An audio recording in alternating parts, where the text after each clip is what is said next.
facility. How do you feel about the turnout today? I'm really stoked about the turnout. We had I think more importantly than the actual numbers, we had a really enthusiastic bunch of people that were really excited about what we're doing and obviously really passionate about it. And at the end of the day, it's not about the numbers, it's about taking a stand together and for those families. So I'm really happy with that. What measures did you have to go to organise the march, and what kind of support did you receive?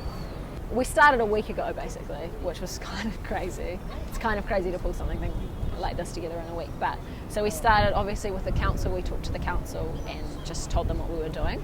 And then I went to Amnesty because I follow them on Facebook and I noticed that they'd been quite active on this campaign. So I went to them and I said, hey, if I put my hand up for this, would you get behind it or would you send a speaker? And they were like, yeah, absolutely. So that was really awesome, and they have been really big on like sharing resources and stuff, which has just been obviously incredible because I'm only one university student. And what difference do you think a march down here in New Zealand would make? Well, I think it does a few things. For starters, it sort of adds on to the public pressure because there's been a lot of mounting public pressure about this. There's been obviously a very large social media campaign, which obviously comes with its criticisms, but has had power. I mean, we've seen leaders like Obama really step up. I think the mounting pressure actually is quite effective. So it adds to the mounting pressure on the Nigerian government, and that's a really key aim. Obviously it's such it's a devastating situation. It's absolutely dire. And those girls they could be my sisters, they could be my best friend, one day they could be my babies. And you think about it from that perspective, and they're not just a number, they're real human beings, and it's our duty as a human being to do whatever we can for people in that sort of circumstance. Is the fact that you're a politics student a reason why you organised the march? Not really. I think, to be honest with you, it's a human thing. It's not a politics student thing, and there's a lot of criticism from politics students around this. We've had a bit of people being like, what difference is this really going to make? And my response to that is, if you can do something, something is better than nothing, and you have to do it. And I think, it's a human thing. It's from being someone who has had the privilege of an education, has friends who are in the education, high school education system. I have to do it.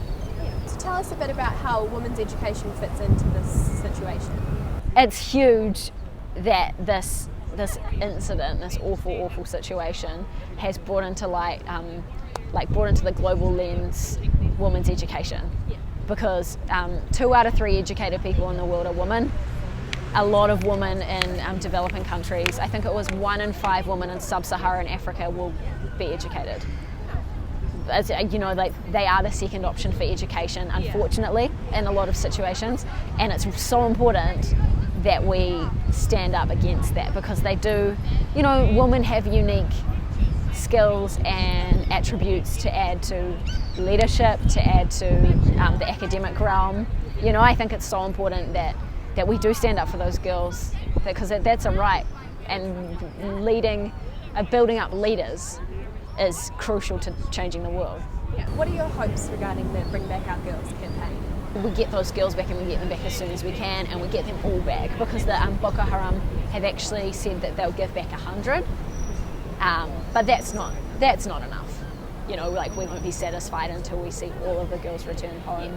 So I guess the end goal is that world leaders work harder and they recognise this as a really important thing.